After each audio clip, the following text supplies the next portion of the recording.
Hey, welcome. In this video, I want to share with you how I'm going to finalize this image. First, a little background. I had taken my client here to this part of Lake Norman, and last time I had shot here was late fall, and now this was June. So the direction of the sun was drastically different, and when I got here, it was really stinking bright. So what did I do? I said, let's change our approach, and instead of saying, oh, I didn't realize the sun was going to be so bright here. Let's hike all the way back to the other part of this park. I just said, all right, let's make some silhouettes. So we just made some silhouettes I exposed for the sky. I was really low to the water. And we started taking some photos. And this is a more wide angle. I think it was my 24 that I was using here. But anyway, one of the things about Lake Norman is we have a gazillion trees here in Charlotte, like a lot of trees. So they're going to get this as a 20 by 30 for their wall. I love the sky. I love the water. I love the sunburst kind of right behind them. I love the dog's action. I love the water falling off the dog. What I don't love is this giant tree over here to the left. So we are going to get rid of it. Shall we? All right, let's get started. So Command J, new layer. And then I'm going to use the sneaky little transform tool to kind of stretch this and get rid of it.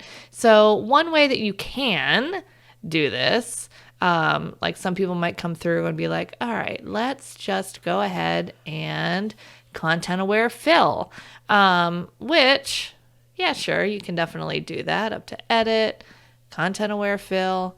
And then we can choose kind of what we want it to pull from. Don't want it to pull that. And let's just kind of see what it does here. Okay, we'll let it do that. But there's going to be a lot of cloning tracks, and a lot of repeating patterns. And I mean, it's not terrible, but gosh, it's really not great. Look at the boop, boop, boop, boop, boop. It's exactly the same. There's a lot of repeating patterns right here, kind of through here. The sky is a little funky. So not great, not horrible, but we can do better. So let's just go ahead and delete that layer. Command D to deselect that selection. Let me delete this whole layer again. Okay, Command J for a new layer. Let's start again. Now I'm going to grab my marquee tool, which is right here, my rectangular marquee tool, and I'm going to come down here. I actually want to go right about there. So I want to get as close to the dog as possible without actually grabbing the dog and without grabbing much of that shadow. And then I'm going to go ahead and select about to here. And then Command T to transform. It pulls up these little suckers. And then I'm going to pull this stuff over.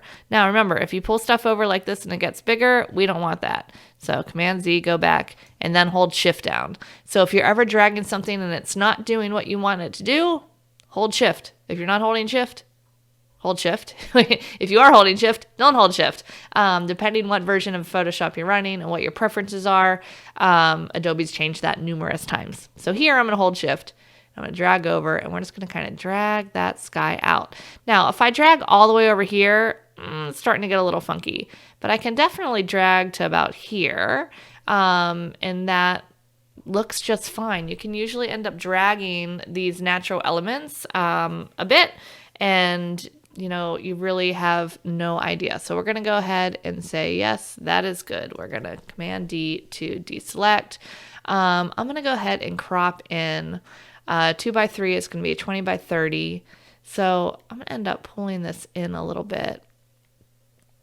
Pulling this in a little. I still want to have lots of the sky. I still want them in the middle. But I can cut off quite a bit of that area over there. I still want them to be kind of on those bottom 2/3. You can see they're all right here in the middle. We still have a lot of sky up above. And then I think I can go here and use some content aware to get rid of these trees. So let's select that. And then I'm going to flatten, Command E, Command J for a new layer again. I'm going to grab my patch tool. I am going to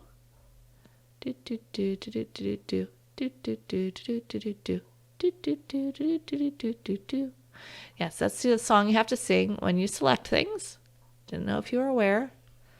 Okay, and then we are going to go up to that edit, content aware fill, and I do not want it to select them. Let's see how that does. I do not want it to select this. I mean, it's okay. The top part's okay. So a lot of times when you're doing this kind of work, it's not going to get perfect in the first time. So the top part looks good. Let's go ahead and select this. This part is going to look super funky right down there. Like, okay, Adobe, we don't need to put the lake in the sky. Whatever. Okay, so then I'm going to go ahead and I think I'm just going to kind of patch this section here and kind of slide it over. See how that does. It's not bad. It's kind of weird and bumpy.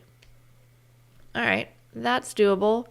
Now, let's get rid of the shadow. It's a problem when you're working with water. You have multiple shadows and things like that. All right, I'm thinking that looks pretty good. There's a couple little random spots in there. Okay, gotcha. I'm going to pixel peep for a minute.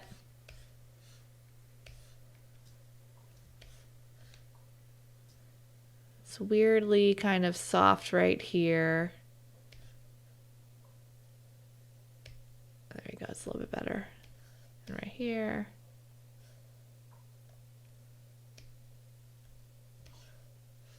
The rest looks pretty good. This weird little bump, gone. Oh, weird little sky. There we go. All right. That looks pretty darn good. And I think we are pretty much done. The only thing I'm going to do here is a couple little spot healing tool. I'm going to get rid of these little bright spots through the trees. It's kind of distracting my eye.